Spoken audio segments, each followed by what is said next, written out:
In the far future, Earth no longer answers to its own voice. The blue and green sphere still spins in space, still carries its oceans and mountains, but its choices are now shaped by a council of worlds. The Council, an alliance of dozens of alien civilizations, presents itself as a symbol of interstellar harmony. Its banners fly over every major city, and its representatives speak in flowing words about cooperation, progress, and the unity of all intelligent life. For most humans, those words have long since lost their spark. The reality beneath the polished speeches is less inspiring. While Earth is called a member world, it holds no seat in the council chambers. Instead, its people serve as laborers, engineers, and specialists in industries designed far from their home. Rare minerals are taken from deep within Earth's crust, transported to distant shipyards. Crops are cultivated in Earth's soil, only to feed colonies under other suns. Human ingenuity is valued, but not for the benefit of humans themselves. On the surface, daily life is calm. Cities hum with technology introduced by the Council's many species. Floating transports glide silently above magnetic lanes. Communication, devices connect any person to any star, and illnesses that once troubled humanity have been erased. But behind this smooth surface lies a quiet undercurrent of discontent. Children grow up learning multiple alien languages before their own history. Teachers speak of the great exchange of cultures, but avoid discussing how Earth joined the alliance in the first place. There are whispers that the original agreement was made during a time of desperation, when Earth faced ecological collapse, and the Council offered salvation in exchange for governance. Those whispers are never spoken loudly. The Council's presence is everywhere. Tall spires of alien architecture rise beside human-built towers. Skycraft shaped like spiraled shells descend into ports alongside winged designs from avian worlds. The variety of life is breathtaking, scaled, furred, feathered, luminous. But the placement of authority is clear. The Council's symbols are always placed above Earth's own. Its laws take precedence over local decisions, and its schedules dictate when and where resources are moved. For many humans, the Council's rule has brought stability. Wars between nations are a memory, global trade is smooth, and technology advances faster than ever before. Yet the sense of belonging to one's own world has faded. The Council decides which projects are built, which lands may be developed, and even which areas are restricted for interstellar research purposes. In the city of New Carthage, once the bustling heart of Earth's oceanic trade, a group of dock workers stands at the edge of the main harbor. Great cylindrical cargo ships from the Council's fleets rest on shimmering force platforms, their hulls covered in languages few humans can read. The workers watch as cranes, guided by precise beams of light, load containers filled with ocean minerals bound for a star system no one here has ever seen. Among them is Daniel Rhee, a third-generation engineer. His grandfather worked on repairing the first alien vessels that landed on Earth. His father oversaw the building of orbital stations in service of the Council's transport routes. Daniel himself maintains the automated loading systems. He earns a living, supports his family, and lives in a city of wonders. But every time he sees a container vanish into the sky, he wonders how much of Earth truly belongs to its people anymore.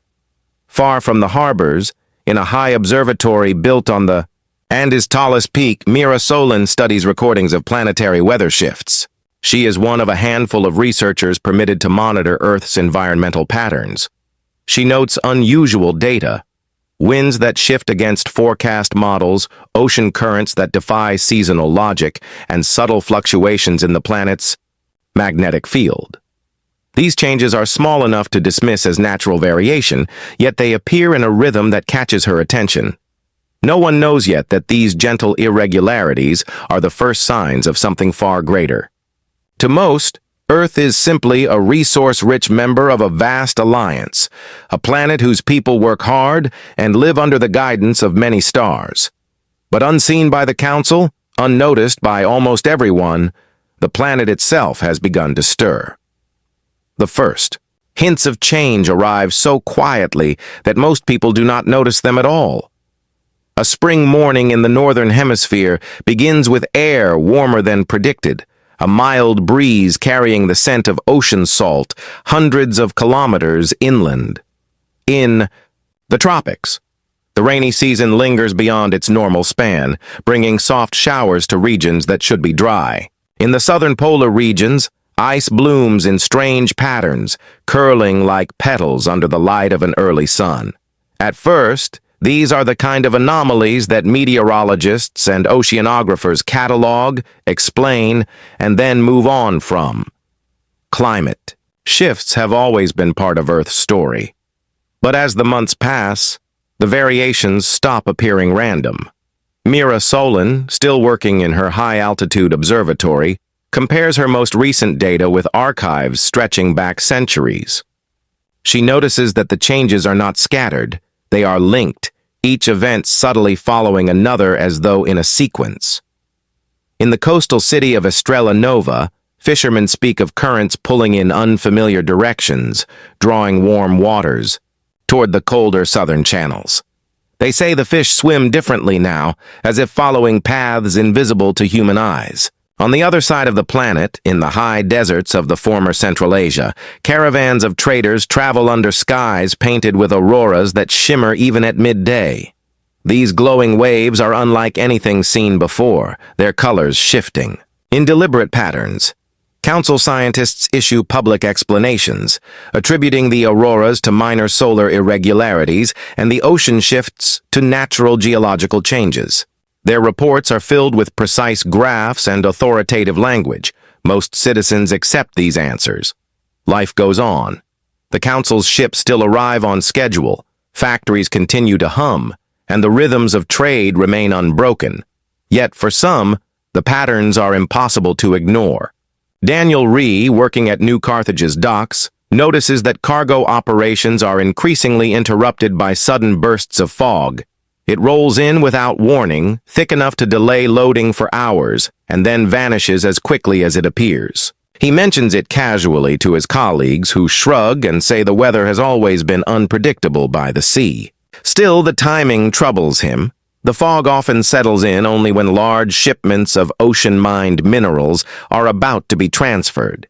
In agricultural regions across the globe, crops behave strangely. In certain valleys, wheat grows to full height weeks ahead of schedule. In others, vines heavy with fruit bear more than the soil's recorded limits should allow. Farmers are grateful for the bounty, but puzzled by its selectivity. Fields only a few kilometers apart can behave entirely differently. Meanwhile, Mira's research deepens.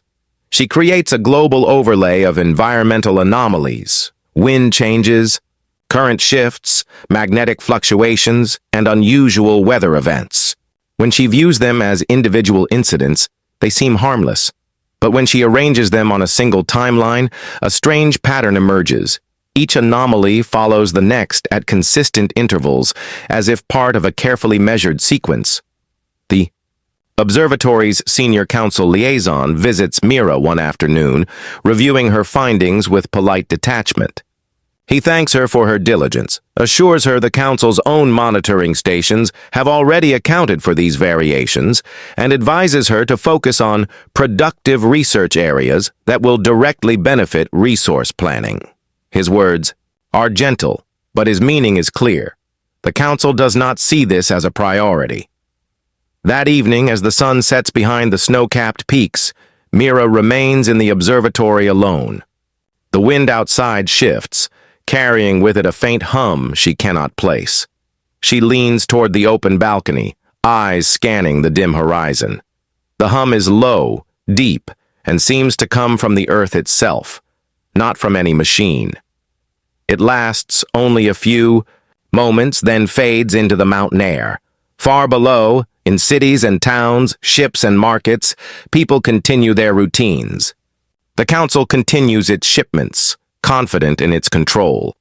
Only a handful of humans, scattered across the world, sense that something unusual is unfolding. The planet is making changes. Not abrupt, not destructive, but purposeful. The question, though no one dares to speak it aloud yet, is why.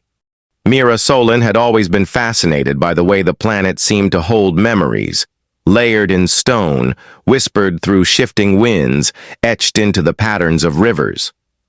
Her work at the Andean Observatory was supposed to be straightforward. Track environmental changes, compile data for the Interspecies Council, and file monthly reports. Yet for weeks, her attention kept returning to a peculiar sequence she had found hidden in seismic readings. It began with small tremors recorded deep below the continental plates. At first, they resembled the harmless adjustments Earth had made for millions of years. But the more Mira examined them, the more she noticed a rhythm. The tremors were evenly spaced, as if answering an unseen metronome. In the spaces between, there was a faint vibration, too subtle for most instruments, but just strong enough to register on the most sensitive sensors. The discovery would have been easy to dismiss if not for what happened next. During a late-night session in the observatory's analysis chamber, Mira layered the tremor data over atmospheric sound recordings from coastal stations. To her astonishment, peaks and valleys in the vibrations aligned perfectly with certain shifts in wind currents and ocean tides. It was as though the deep earth, the air, and the sea were all following the same hidden beat. Intrigued, she reached out to Dr. Alan Cho, an old friend and geophysicist stationed at an underwater research base in the Pacific. Alan confirmed that their seafloor monitors had also picked up the same vibrations, so faint that the Council's automated systems had marked them as background resonance and filtered them out. Alan's voice, usually quick and light, slowed as she admitted she had never seen anything like it. "It's almost," Alan said over the comm line, "like the planet is speaking, but that's impossible, right?" Mira didn't answer immediately. She didn't want to sound unscientific, yet the thought had crossed her mind more than once. Instead, she asked Alan to send her all archived resonance data from the past year. When it arrived, Mira loaded it into her pattern analysis program. What emerged made her pause. The vibrations, when plotted, created structures that looked remarkably like syntax. Pauses, repetitions, and variations that mirrored the way language is formed. Her next step was to test whether these phrases repeated. Days of careful comparison revealed that certain sequences had occurred multiple times, months apart, yet always in the same order. The idea was unsettling. If it was coincidence, it was a very precise one. Elsewhere, Daniel Rhee experienced something far more tangible. While supervising a dockside systems check, he felt a sudden, steady pulse underfoot. Not the shaking of machinery, but a deep, slow thrum, almost musical. No one else seemed to notice. When he asked a colleague about it, the man laughed, saying, "It was probably the vibration of a passing cargo vessel." But Daniel couldn't shake the feeling that the sound had come from below, through the bedrock of the harbor itself. A week later, Mira's research took an unexpected turn. She decided to slow down the recorded resonance and convert it into an audible range. What she heard was not random noise. It was structured, with rising and falling tones that almost felt like deliberate inflection. She found herself leaning forward, listening as though the earth might suddenly form words. Unable to ignore the growing implications, Mira began a private log separate from her official reports. She documented every new anomaly, each tremor, current shift, and magnetic fluctuation, marking them as part of what she now thought of as the sequence. She knew the Council would dismiss her findings, perhaps even remove her from her post if they felt she was straying into unfounded theories. For now, she kept her work quiet, sharing it only with Alan. Late one night, while cross-referencing her latest data, Mira saw something that made her breath catch. The most recent sequence ended with a pattern identical to the beginning of the first one she had recorded months ago. The loop was complete. Whatever was happening was not a random burst of activity. It was ongoing, and it was deliberate. She stared at the glowing lines on her display, the thought forming with quiet certainty. The planet was trying to communicate. Mira had always been careful about drawing conclusions too quickly. Science, she believed, required patience and a willingness to let evidence speak for itself. Yet the more she studied the repeating seismic patterns, the more she felt they were not simply natural events. They carried intention. Her first breakthrough came one quiet morning when the mountain air was thin and still. She had been mapping the resonance sequences, adjusting their frequencies so that they could be compared like musical scores. As she aligned several months' worth of data, she noticed something extraordinary. Certain phrases appeared more often near human population centers.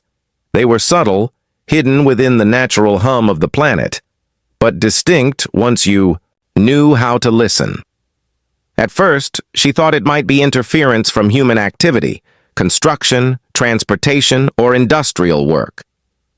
But when she cross-checked the same patterns in uninhabited regions, the phrases were still there, unchanged. It was as if Earth was broadcasting the same message everywhere, regardless of whether anyone was listening. She needed a second opinion. Aylin Cho joined her via secure visual link from the underwater research base, surrounded by walls of deep blue water and drifting schools of fish.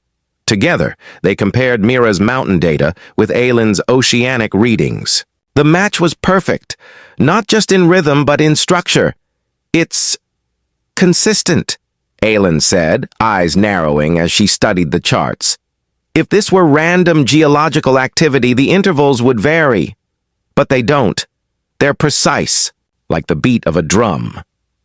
Encouraged, Mira took the next step, translation. She was no stranger to languages. Her background in ancient human tongues had taught her how meaning could be hidden in repetition, pauses, and tone. If this was communication, it was unlike anything spoken or written by any species she had encountered. But language, she knew, always had patterns. She began by isolating the most common sequences and assigning symbolic markers to them, simple shapes representing each unique vibration. Then, she arranged the shapes in the order they appeared, watching for repetition.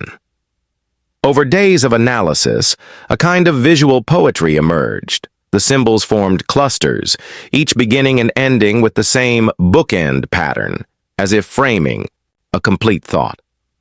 One night, while the observatory's dome glittered under a sea of stars, Mira stared at the largest cluster she had found so far.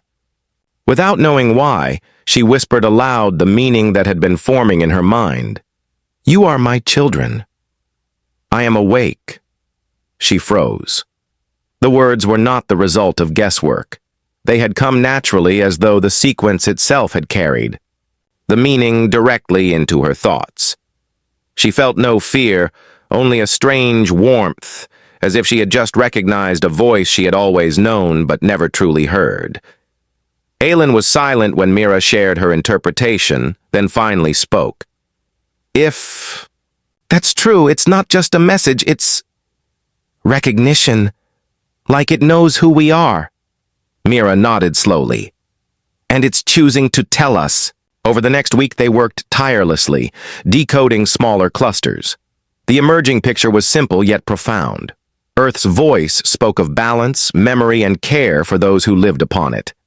There were no demands, no warnings, only a quiet acknowledgement of connection. Mira considered telling the council but hesitated.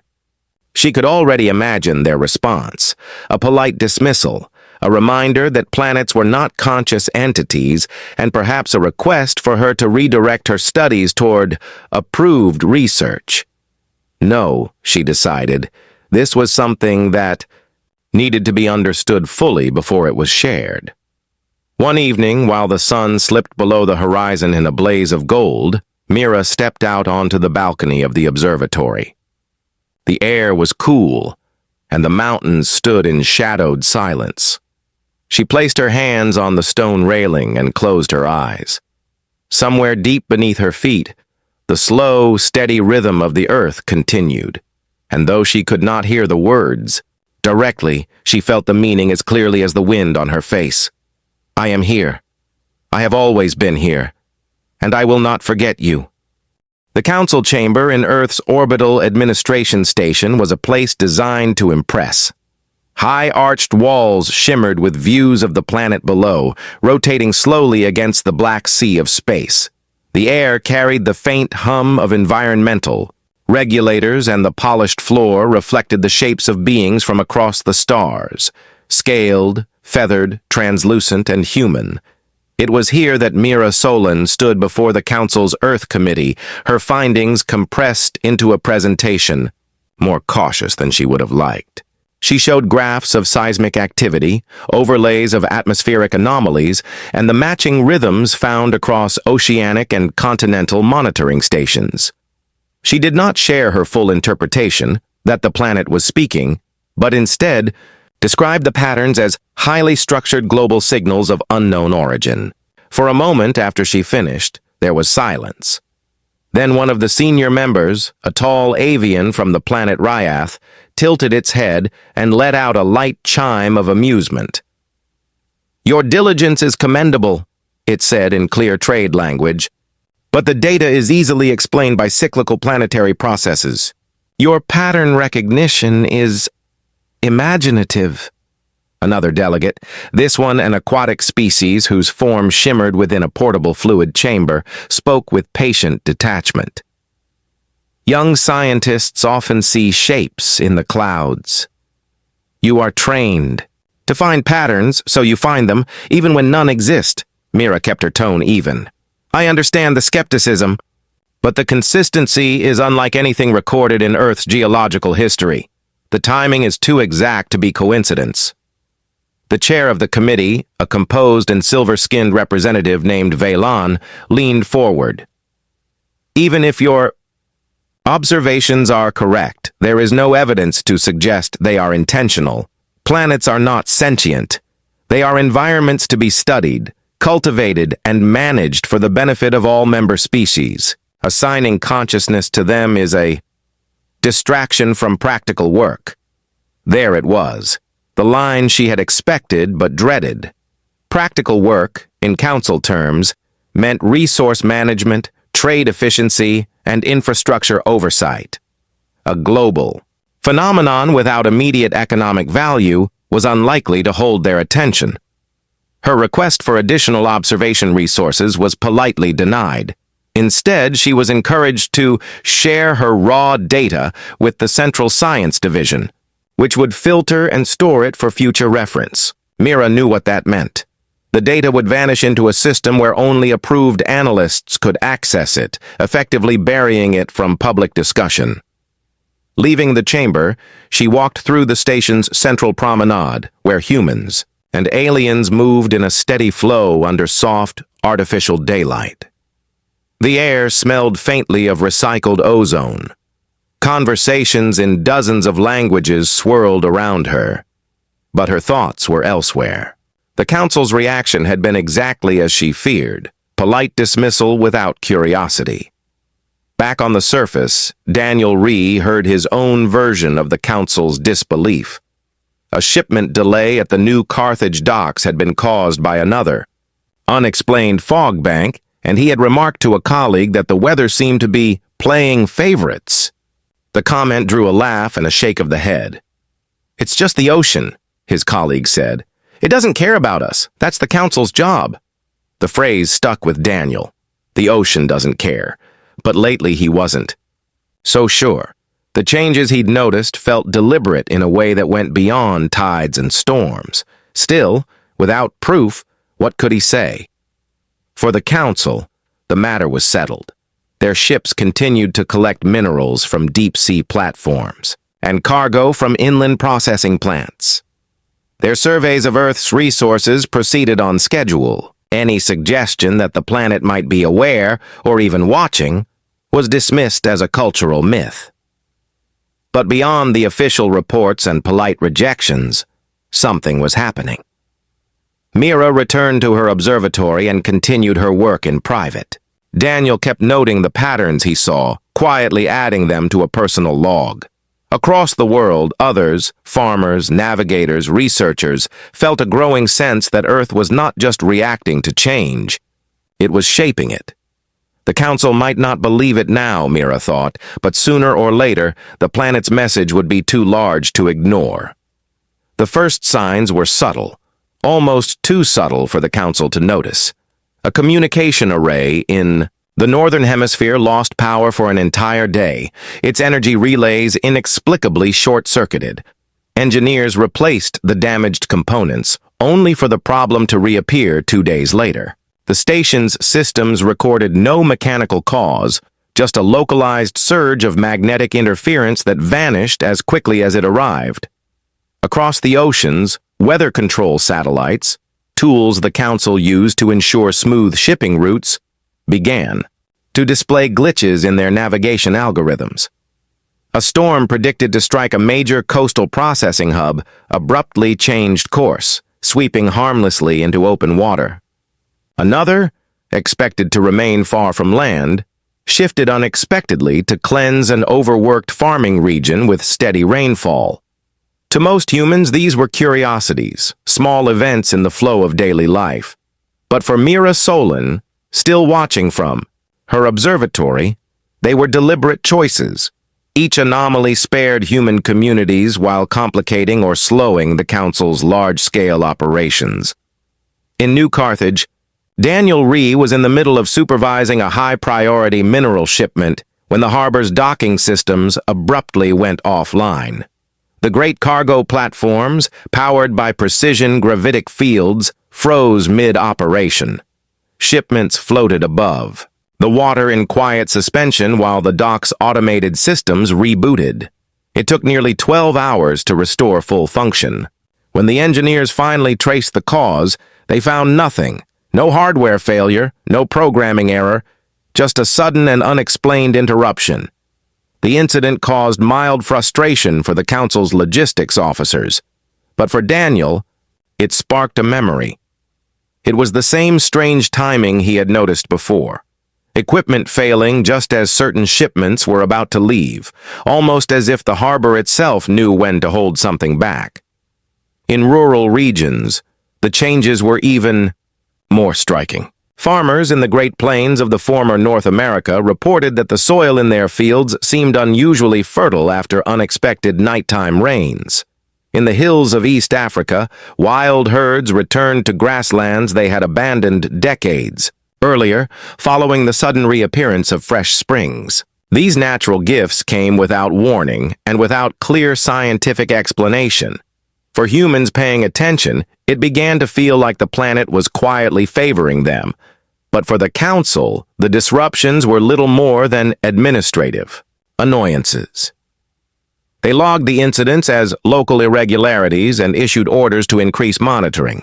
Mira knew better. She had continued her private decoding work, and the latest sequences in Earth's language carried a new tone.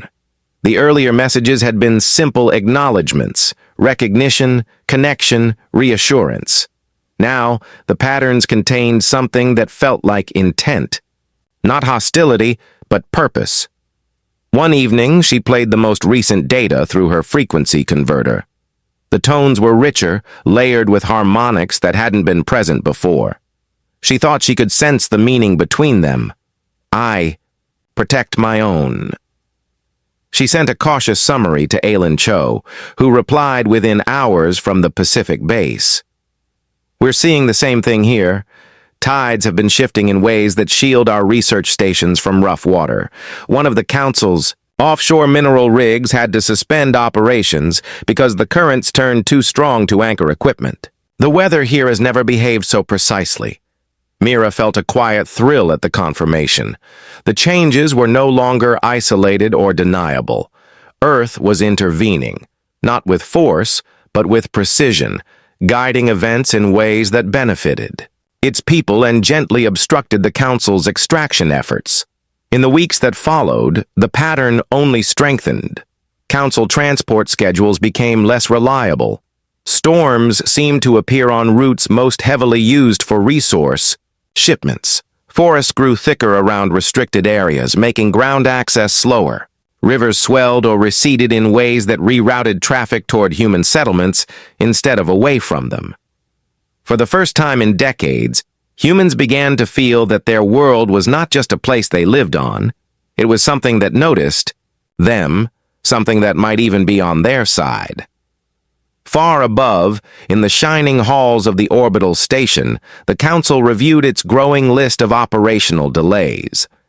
None of its members suspected that the source was not faulty equipment, unpredictable, weather or human interference.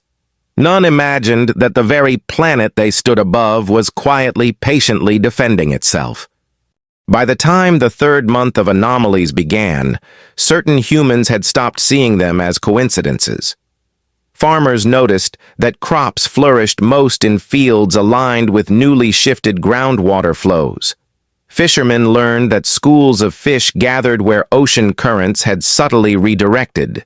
Pilots found that tailwinds along certain routes cut hours from their travel time, but only if they followed paths not listed on official council charts.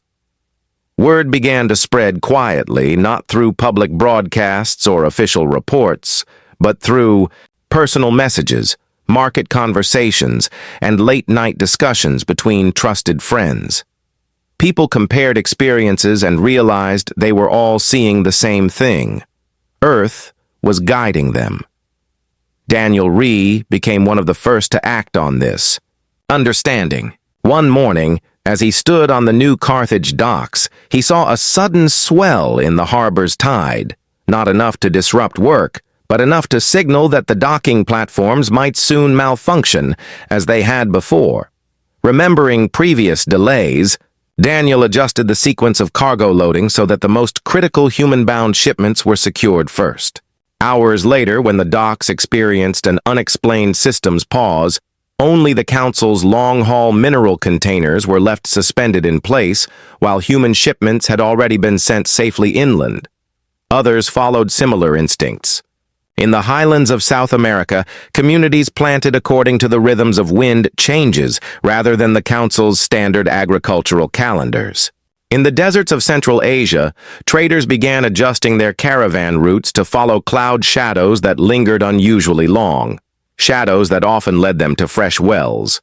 Mira Solon, still working in her mountain observatory, noticed the shift in human behavior almost as quickly as she noticed the change in Earth's messages. The sequences had grown more frequent, with clearer repetitions of certain patterns she now understood as signals, warnings, opportunities, and, at times, reassurances. When she shared her findings with Aylin Cho, the oceanographer's response was immediate. "It's not just favoring us anymore," Aylin said. "It's coordinating us, like it wants us to move in step with it." The more Mira listened, the more convinced she became that Earth was shaping a larger plan. The subtle interventions had grown into a steady rhythm of guidance. Storms were timed to delay major council operations without affecting nearby human settlements. Seasonal patterns shifted just enough to boost local food supplies while making large-scale export farming less predictable. River flows and tidal surges provided easier travel to human communities while slowing routes critical to interstellar shipping schedules. For the Council, the effects were beginning to show. Reports from its Earth-based divisions described efficiency, losses, and unforeseen logistical challenges. None of the issues were catastrophic, but together, they began to erode the precision the Council relied upon to maintain its schedule of off-world shipments. The Council responded in the only way it knew, by tightening its oversight. Inspection teams were dispatched to key sites, maintenance crews worked around the clock to stabilize operations, and automated systems were upgraded. But even the most advanced machinery failed to counter the gentle, constant adjustments of wind, tide, and soil that the planet made without effort. For humans, the growing cooperation between themselves and their world created a quiet but profound shift in spirit. The sense of detachment that had lingered for decades began to fade. People no longer saw themselves as passive participants in the Council's plans. They saw themselves as partners in something older, deeper, and stronger than any interstellar alliance. One evening, as a brilliant aurora rippled across the sky, far from any polar region, Mira stood on her balcony and watched the colors shift in a pattern she had learned to read. The meaning came to her without thought. Stand together. The time is near. In coastal villages, mountain towns, and sprawling cities, people who had never met began making the same small choices, adjusting work, protecting local resources, and quietly rerouting goods away from council hands. It was not rebellion, it was alignment. And far above, on the council's orbital station, supply officers puzzled over the slow but steady disruption of their perfect schedules, unaware that the tide had already turned against them. The change did not come as a single dramatic event. Instead, it arrived like the slow turning of a great wheel, inevitable and impossible to reverse. For months, the Council had tried to counter Earth's unpredictable weather patterns, shifting tides, and irregular resource yields.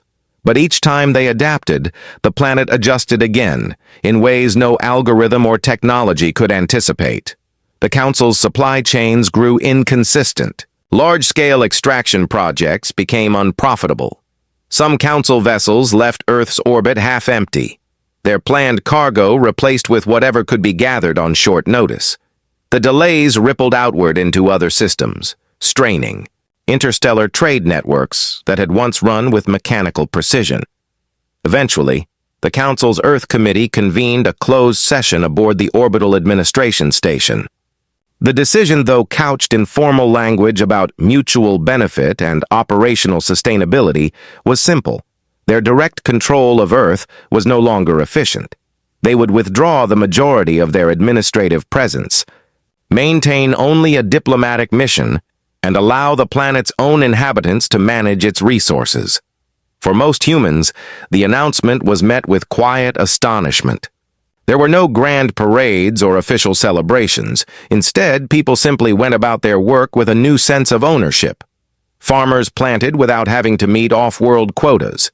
Dock workers loaded ships bound for human markets before anything else. Researchers studied the planet's changes openly, no longer required to send all their findings through the Council's approval systems. Mira Solon received the news at her observatory, standing before the wide, curved window that looked down on the forests and valleys below. The sequences from Earth had shifted again, their pace slower now, as though the planet's urgency had eased. She recognized the familiar tones of reassurance, layered with something new, anticipation. Aylin Cho visited in person for the first time since they began working together.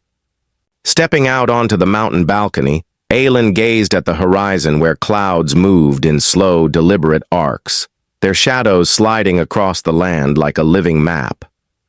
"It feels different now," she said softly. "It is," Mira replied. "It's not just helping us survive anymore. It's waiting to see what we'll do next." In New Carthage, Daniel Rhee walked the harbor at dawn, the air thick with the scent of salt and distant rain. The docks were busy, but not with council-controlled cargo. Local vessels loaded food, textiles, and materials bound for nearby human settlements. The great mineral containers that once dominated the port were fewer now, stacked quietly in the distance, awaiting the rare ship that still came for them. He paused by the edge of the water and felt the steady rhythm of the tide against the seawall.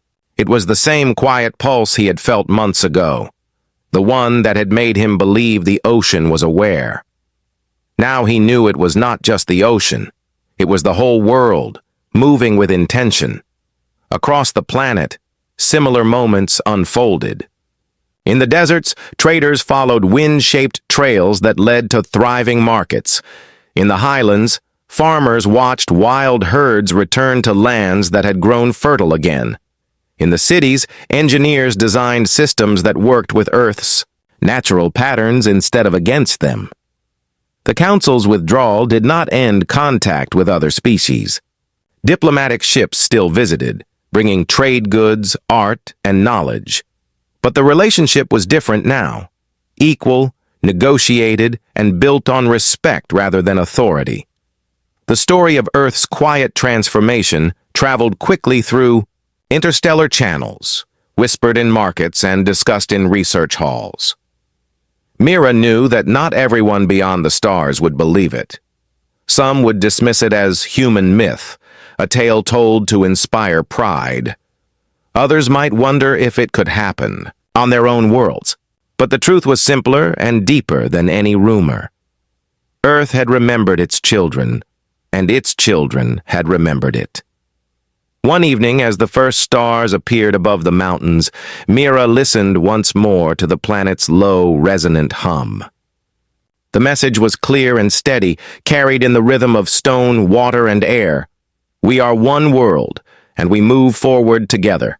And for the first time in centuries, humanity truly felt at home.